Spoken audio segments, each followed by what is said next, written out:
Bien, bonjour. C'est le dernier cours d'interface graphique. Je vais encore vous donner quelques éléments techniques, un peu comme la dernière fois. Je ne sais plus trop ce qu'on avait fait la dernière fois, mais j'avais dû couvrir notamment les JTables, je pense. Des choses comme ça. Donc je vais vous décrire encore quelques éléments. Je vais vous montrer aujourd'hui le JTree, par exemple. Alors, ce qui est particulier dans ces objets graphiques, dans ces objets d'interface, c'est qu'ils présentent des données, bien sûr. Bien sûr, vous connaissez bien d'autres éléments d'interface qui permettent de présenter des données, mais c'est en général très élémentaire, hein. Bon, bien sûr, il y a des données booléennes avec des checkbox, des choses comme ça, des chaînes de caractères avec des text fields, éventuellement même des textes dans des text areas ou ce genre de choses. Mais ce sont des données qui n'ont pas beaucoup de structure, hein, elles sont typées en tout cas. Elles sont typées simplement, mais elles n'ont pas de structure particulière. Pour JTable, c'était déjà le cas. Là, on commençait déjà à avoir des éléments graphiques qui permettent de présenter des données structurées, notamment sous forme de tables, et tables au sens des bases de données, hein. C'est-à-dire chaque ligne représente un enregistrement, et l'enregistrement, il est structuré en colonnes. C'est la façon habituelle de représenter les tables en base de données, par exemple, mais aussi pour les JTables. Et chaque colonne représentant simplement une des propriétés ou un attribut de la structure. Donc je ne sais plus, l'exemple que j'avais traité, c'était les étudiants, leurs notes, et puis je sais pas quoi, leur moyenne, et puis un booléen pour savoir s'ils étaient reçus à leurs examens ou à leur diplôme, ou je sais pas quoi. Donc il y a d'autres types de données structurées, bien sûr, il y a les tables, ça c'est quelque chose d'assez commun. Bon, il y a d'autres types de structures qui sont utiles et utilisées fréquemment en informatique, comme vous le savez. Ce sont les arbres. Donc il y a un objet graphique pour représenter ces structures arborescentes, et dont le nom c'est simplement les J-tree. Alors évidemment, c'est comme pour les tables, c'est-à-dire qu'on va distinguer d'une part l'élément graphique qui va représenter la structure, et puis la structure elle-même, c'est-à-dire les données, oui, les données de la structure. Donc là, c'est pareil pour J-tree. En fait, la principale difficulté, enfin, si difficulté il y a, ça va être de représenter cette structure de données arborescente. Pourvu qu'elle soit conforme à ce que attend un J-tree, on va pouvoir effectivement, il va pouvoir l'afficher correctement en temps voulu. Alors j'avais préparé un exemple, donc on va regarder ce qu'il fait et puis comment est-ce qu'il fonctionne, mais il n'y a rien de bien mystérieux en ce qui concerne les J-tree, simplement avoir en tête qu'il y a un modèle de données, mais j'ai déjà parlé de ces histoires de modèles. Donc c'est pareil, il y a du MVC aussi caché derrière les J-tree, sachant que le modèle pour le J-tree c'est un modèle d'arborescence. Et puis le contrôleur et la vue c'est l'objet J-tree lui-même, l'objet graphique lui-même. Il doit y avoir un J-tree exemple, ok.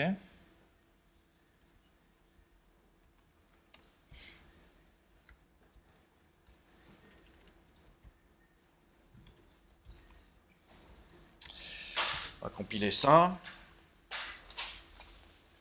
Et puis on va regarder comment il s'exécute, et puis après on va voir un peu comment le code est construit. Et vous verrez que la principale construction, c'est effectivement de décrire ces données structurées, c'est tout.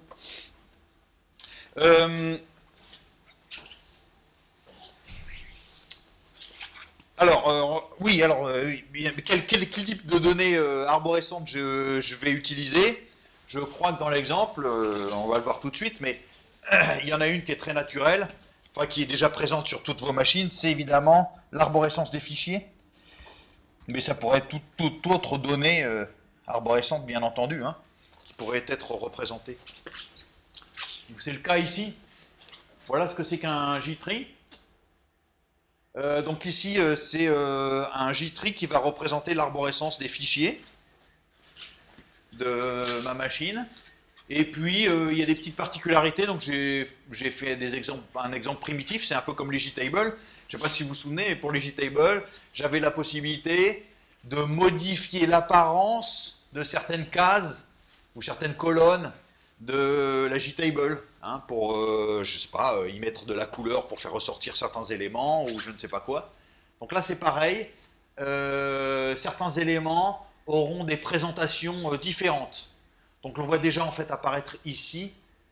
Donc les dossiers, les répertoires sont représentés sous la forme d'icônes prédéfinies par mon environnement Java ici. Donc c'est des espèces de petits dossiers. Et puis les fichiers, je crois que c'est les fichiers. Hein. J'ai représenté ce qui n'était pas des dossiers en fait simplement par un label dont le texte utilise la couleur bleue et puis le fond rose. Voilà, pourquoi pas. Hein. Alors bien sûr, j'aurais pu utiliser n'importe quoi d'autre, enfin distinguer chacun des éléments comme bon me semble, par leur nom, leurs propriétés, enfin les méta-informations qui leur sont attachées, ça n'a que peu d'importance. Alors évidemment, on peut ouvrir, hein, le JTree permet de naviguer dans l'arborescence. Comme vous le voyez, quand j'ai double-cliqué sur ETC, il a ouvert le dossier ETC, qui est en fait, hein, bien sûr, ça correspond au répertoire ETC de ma machine. Et puis, il a représenté les données qui étaient contenues dans le nœud ETC, sachant que les fichiers sont représentés, comme j'ai dit tout à l'heure, bleu sur fond rose, et puis les répertoires avec la petite icône triangulaire invitant à ouvrir le répertoire si on le souhaite. Hein. Donc voilà. Donc on peut naviguer simplement à travers ces données de cette manière-là. Je ne sais pas s'il y a des... Ah, il y a peut-être des messages de traces qui traînent quelque part. Oui, bah vous voyez qu'à chaque fois que j'ai sélectionné des objets, j'ai affiché un peu où j'en étais. Je pense que c'est des petits messages de debug, mais probablement que si je clique sur un fichier, il va me dire que j'ai cliqué sur le fichier. Voilà. Donc évidemment, je peux, enfin sur un fichier, sur un des nœuds de l'arbre, nœud ou feuille, ça n'a aucune importance. Et puis j'ai retrouvé ici toute l'arborescence correspondante à ce nœud-là. Sachant que la racine était représentée par un élément vide au départ. Donc si je redescends plus loin, probablement, je vais pouvoir... Voilà. D'accord ? Là, j'ai cliqué sur l'élément cupsfiles.conf, donc qui était dans cups, qui lui-même était dans etc. Donc je récupère ainsi le chemin qui m'a amené à ce nœud-là dans la structure depuis la racine. Donc voilà ce que fait cet exemple, et puis on va regarder comment est-ce qu'il a été implémenté.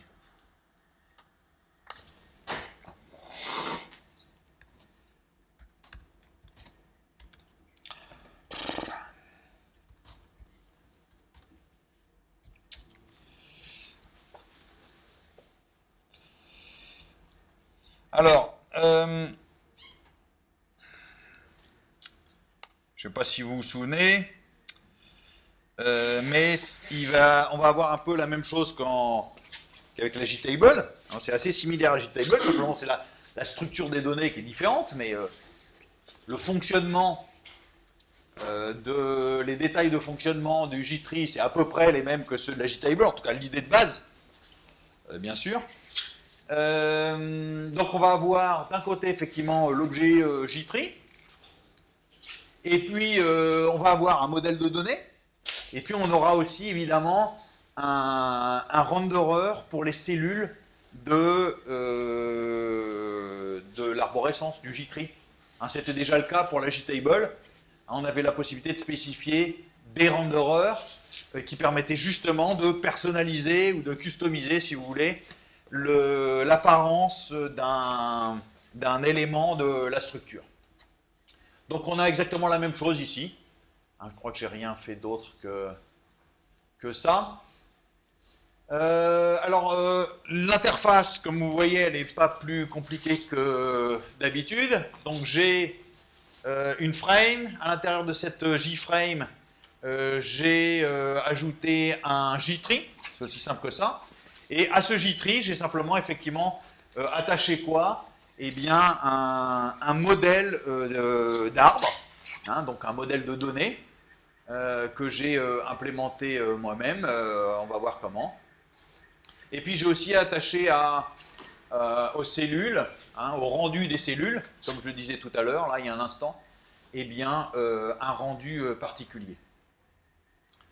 Et puis évidemment j'ai mis un petit listener aussi, bien sûr, parce qu'on peut avoir besoin de savoir ce qui se passe sur l'arbre, hein, d'avoir quelques informations sur justement l'interactivité dynamique qui a été opérée sur l'arbre. Donc l'interface, hein, elle n'est pas beaucoup plus compliquée que ça. J'ai simplement un autre paramètre, j'ai décidé que je voulais rendre la racine invisible, mais c'est pas très important, on aurait pu la rendre visible en tant que telle. Voilà, rien de particulier d'autre. Ok.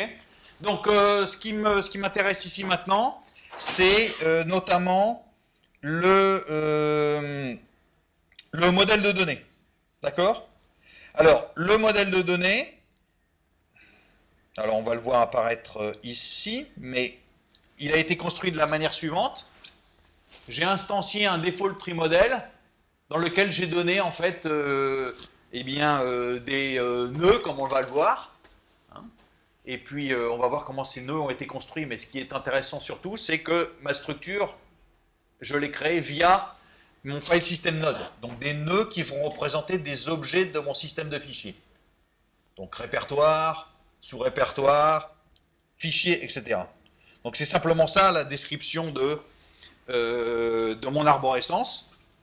Simplement c'est trinode, qui est un élément des modèles par défaut pour les arborescences de Swing. Eh bien je l'ai implémenté sous la forme d'un file system node, mais ça aurait pu être n'importe quel type d'arborescence, ça n'a aucune importance ici. Alors, Trinode, c'est une interface, et ça c'est une interface pour laquelle il y a un certain nombre de contrats à remplir. Donc, il y a évidemment des méthodes à remplir. On peut peut-être regarder dans la documentation Trinode. Et j'avais Xwing Tree. Alors, je vais peut-être...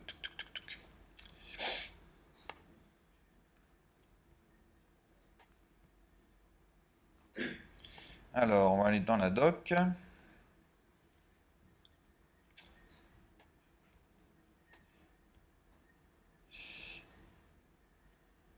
Ça me permettra aussi peut-être d'illustrer... Ah, attends, peut-être zoomer un petit peu. Pas toujours super lisible. Alors, j'avais Xwing... Donc, l'élément JTree, c'est bien entendu un objet de Java Swing, hein, donc Java Xwing. Mais comme vous voyez ici, il y a un package réservé aux arbres, aux arborescences de Swing, hein, dans lesquels on va trouver justement de quoi gérer entre autres les modèles, les renderers, ce genre de choses. Mais l'objet JTree lui-même, hein, il appartient au package Java Xwing. Il n'y a pas de problème. Simplement, les objets accessoires de l'objet principal d'interface JTree, on va les trouver dans le package JavaX Swing Tree. C'était déjà le cas pour la table. Hein. L'objet JTable, il est bien dans le package JavaX Swing, mais il y a un package utilitaire pour toutes les classes annexes associées au JTable. Et puis on verra tout à l'heure qu'il y a le même genre de choses pour les textes. On fera aussi des choses sur les textes. Donc dans Java Swing Tree, bien sûr, on va trouver normalement l'interface Trinode. Hein, comme je disais tout à l'heure. Donc l'interface Trinode, eh bien, elle vous contraint à implémenter 1, 2, 3, 4, 5, 6, 7 méthodes, et qui sont simplement des méthodes qui permettent justement de récupérer la valeur en un nœud, savoir combien on a, je sais pas quoi, enfin ce genre de choses. Hein. Donc un arbre, c'est essentiellement un nœud qui a des fils, enfin des nœuds fils. Donc on a une méthode pour récupérer, à partir d'un nœud donné, l'ensemble des nœuds qui sont sous ce nœud courant. Hein, donc ça permet d'obtenir un parcours complet de l'arbre si on le souhaite. On peut récupérer un nœud en particulier parmi ceux qui qui sont fils du nœud courant. On peut connaître le nombre de nœuds qu'il y a. Voilà, on peut retrouver, on peut parcourir l'arborescence, on peut la remonter. On peut savoir si un nœud est une feuille ou non. Et puis j'ai oublié les détails exacts des autres, mais je crois que je... Voilà. On va voir comment je l'ai implémenté, c'est le plus simple. On aura la sémantique intégrale de ces différentes méthodes. Donc je dois implémenter ces différentes méthodes dans mon code. Et c'est le cas pour Trinode. Donc j'ai implémenté, je sais pas quoi, children, getAllo children, child add, child count, getIndex, getParent, isLeaf. Voilà. Alors, comment est-ce que j'ai fait ça? Bah, vous avez vu que simplement quand j'ai créé mon file system node, hein, j'ai créé en fait toute mon arborescence. Alors je l'ai créé ici presque intégralement. C'était peut-être pas forcément le plus malin, mais peu importe. On verra ça comme ça. Et puis bah, simplement, hein, pour un nœud donné, donc je suis parti, je crois, de la racine pardon, du système de fichiers, hein, c'est ça, file system mode slash. Et puis le deuxième paramètre est nul, je sais pas quoi qui correspond. Ah oui, bah nul parce que j'ai aussi fait le lien arrière, puisque rappelez-vous, hein, il y a une méthode qui permet en un nœud, bien sûr, de récupérer les nœuds fils, mais on doit pouvoir remonter dans l'arbre. Donc j'ai un moyen, j'ai associé en fait à tout nœud la possibilité de spécifier son nœud parent. Donc ça va être quand je vais construire mon arbre. Et bien évidemment, la racine de cette arborescence n'a pas de nœud parent. Hein, voilà. Donc c'est pour ça que le premier nœud a été créé avec comme nœud parent nul. Et puis j'ai simplement rempli les différentes méthodes. Alors qu'est-ce qu'on a fait là-dedans? Eh bien, si vous prenez un nœud quelconque, et puis donc mettons le nœud slash, si le système graphique a besoin de connaître la liste des objets qui sont contenus dans le nœud racine, eh bien il va faire un appel par exemple à children ou je sais pas quoi, get child count ou ce genre de choses. Et qu'est-ce que je fais immédiatement dans ce type de méthode? Bah, vous voyez que j'appelle une méthode privée fill qui va me remplir une structure. Bien sûr, je ne vais pas créer mon arborescence de façon statique au démarrage de l'application. J'ai probablement des centaines de milliers de fichiers sur ma machine. Hein. C'est très courant d'avoir autant de fichiers maintenant. Peut-être même parfois on passe aux millions. Donc il est hors de question que je me crée une arborescence de millions d'objets juste par plaisir, c'est inutile. Donc je vais simplement remplir cette arborescence, hein, elle va être d'une certaine manière, elle va être virtuelle, et je vais la remplir qu'au fur et à mesure de mon déplacement dans la structure. Au fur et à mesure dans le JTree, quand je vais sélectionner un nœud, eh bien on va aller directement regarder dans le système de fichiers à ce moment-là pour remplir la structure, c'est tout. Donc c'est ce que fait la méthode fill. Donc la méthode fill, bah, par exemple, si je veux connaître la liste des nœuds fils d'un nœud donné, bah, j'appelle le fill. Et que fait fill? Bah, simplement, vous voyez qu'elle va parcourir, elle va parcourir quoi? Eh bien, elle va parcourir le répertoire, évidemment si c'en est un, contenu au chemin courant. Donc on va récupérer la liste des objets qui sont dans le répertoire courant. Et puis simplement on va omettre les fichiers point et point point, qui sont un peu particuliers évidemment dans le monde Unix. Et puis j'ai même carrément omis tous les autres fichiers, enfin tous ceux qui commencent par point. Voilà, je considère que ce n'était pas utile, donc je les ai tous supprimés. Et puis bah, chaque fois, vous voyez bien, ce que je fabrique, c'est simplement une liste de nœuds du système de fichiers fils, avec le chemin courant qui va bien. Donc ensuite, j'ai plus qu'à simplement remplir mes différentes méthodes. Donc pour connaître le nombre de fils, eh ben, je construis cette structure pour un nœud donné, j'en renvoie la taille, etc. Et puis les deux méthodes importantes, c'est getAlloChildren et puis isLeaf. Et comme vous voyez, simplement isLeaf, c'est le fait que eh bien, je souhaite indiquer que le nœud courant est une feuille ou non. Et donc, puisque c'est associé à mon système de fichiers, je teste simplement pour savoir s'il s'agit d'un répertoire ou non. Donc, si le nœud courant représente un répertoire, bah, ce n'est pas une feuille. Voilà. Et puis, c'est l'inverse pour getAllowChildren. Donc ça permet à l'objet JTree de me représenter les répertoires ou les petits triangles qui permettent d'ouvrir, etc. Eh bien, c'est le getAllowChildren qui me permet d'obtenir ça. Qui est en général le symétrique de isLeaf. Il n'y a pas d'obligation à ça, mais en général, c'est le symétrique. Donc voilà, il faut simplement construire une structure arborescente à base de trinodes. Hein. Qu'est-ce qu'il y a d'autre? Rien de particulier. Voilà. Hein. Des trinodes. Avec les méthodes qui permettent de représenter cette structure arborescente. Et puis, qu'est-ce qu'il y a d'autre?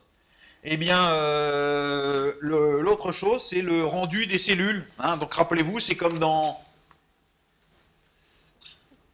C'était comme dans les JTables, il y avait des table cell renderer, c'est-à-dire des structures graphiques, enfin des objets graphiques qui permettent de représenter justement le rendu d'une cellule ou d'une case du tableau, sachant qu'une case du tableau, ça pouvait être n'importe quoi. Hein. Par défaut, c'est du texte, hein, généralement c'est du texte, mais on peut configurer ça et mettre, je sais pas quoi, n'importe quoi d'autre. On pourrait très bien définir un élément extrêmement compliqué à l'intérieur d'une cellule du tableau. C'est pas forcément très recommandé, mais on pourrait s'amuser à faire en sorte qu'une cellule d'un tableau soit lui-même un autre tableau. Hein. Je pourrais éventuellement faire des choses compliquées de cet ordre-là. Ce serait un peu bizarre pour l'utilisateur, mais pourquoi pas. Et donc, comment ça fonctionne? Eh bien, exactement de la même manière qu'ici, hein, si vous vous rappelez. Je vais simplement créer une structure qui va étendre le default tree cell renderer, donc qui est la structure graphique qui fournit le rendu par défaut pour une cellule d'arbre, de J arbre, disons. Il suffit simplement d'implémenter la méthode correspondante, la getTreeCellRendererComponent, qui fait quoi? Donc ça qui est une implémentation d'un pattern connu, je l'ai déjà mentionné aussi, hein, c'est le flyweight, qui permet simplement la plupart du temps de recycler en fait des composants. L'idée est assez simple, hein, c'est que vous voyez, si j'ai une JTable qui représente des millions de données, mettons qu'il y a, je sais pas, plusieurs milliers de colonnes et plusieurs millions de lignes. Évidemment, il est hors de question d'utiliser des millions de labels pour représenter tout ça. Donc, qu'est-ce qu'on fait? Eh ben, on se base sur le fait que simplement, de toute façon, à l'écran, on n'aura jamais toutes les données à un instant donné. On n'aura jamais toutes les données disponibles. On n'en aura qu'une partie. Donc, ce qu'on va faire, c'est qu'on va simplement utiliser ce qui est nécessaire pour représenter ce qui sera visible. Donc, c'est ça le but du pattern flyweight, entre autres, et qui utilise pas mal le recyclage de composants. Donc en fait, on a des composants qui, eux, font l'affichage, et on va leur associer à un instant donné, plutôt que de faire une association stricte, une bijection entre composant graphique et la donnée à représenter, hein, ben on va avoir une fonction qui mappe à tout instant les données visibles dans les composants qui sont utilisés à cet instant-là pour représenter les choses à l'écran. Donc c'est exactement ça le but de getTreeCellRendererComponent, c'est-à-dire c'est une fonction, quand l'interface graphique a besoin de rendre un composant de votre JTree, un objet de votre JTree, donc une valeur dans votre JTree, hein, bah, va appeler cette méthode, et cette méthode est censée lui rendre un renderer. Alors la plupart du temps, la méthode c'est simplement de renvoyer le renderer par défaut, il n'y a pas de souci. Donc là je laisse le système graphique gérer les choses de façon très ordinaire. Et puis, de temps en temps, vous voyez, c'est le cas notamment pour mes feuilles, j'ai souhaité que pour les feuilles de mon arborescence, j'ai un rendu particulier. Bon là, j'ai pas été très malin, à chaque fois je crée un JLabel, mais j'aurais même pu les recycler, ceux-là aussi, si c'était nécessaire. Mais simplement, vous voyez, je renvoie, moi, mon propre composant, qui représentera la valeur qui est à afficher. Sachant que la valeur à afficher, évidemment, elle m'a été transmise par l'interface graphique, hein, en me disant quel est l'arbre et quelle est la valeur que je souhaitais représenter dans cet arbre, plus quelques informations diverses et variées sur l'élément lui-même, donc notamment savoir si Par exemple, pour un répertoire, s'il doit être en mode ouvert ou pas, donc si le triangle il doit être basculé ou pas, enfin c'est l'idée. S'il a été sélectionné, si c'est une feuille ou pas, son indice faudrait vérifier exactement ce que ça signifie ici dans ce cas-là, dans le tri, mais je pense que c'est l'indice parmi les fils. Et puis si en plus il a le focus. Et donc dans le cas où c'est une feuille, en fait, hein, j'ai fait quelque chose d'assez simple ici, eh bien j'ai renvoyé mon propre rendu, mon propre renderer, mon propre rendu, mon propre composant permettant le rendu d'une valeur de mon arborescence. Et comme vous voyez, ce que j'ai fait, c'est simplement, j'ai fait une sous-classe de JLabel, hein, rien de bien particulier, sachant que j'ai décidé que c'est un label pour lequel, par défaut, la couleur de l'encre, c'est bleu, et puis la couleur de fond, c'est rose. Et puis en plus, je l'ai mis en mode opaque, hein, rappelez-vous. C'est la petite punition pour les labels. Par défaut, les labels sont transparents. Donc si je veux effectivement voir la couleur de fond, il faut absolument que je les passe en mode opaque. Donc voilà, hein, ça c'est exactement comme le JTable, c'est le même type de punition que le JTable.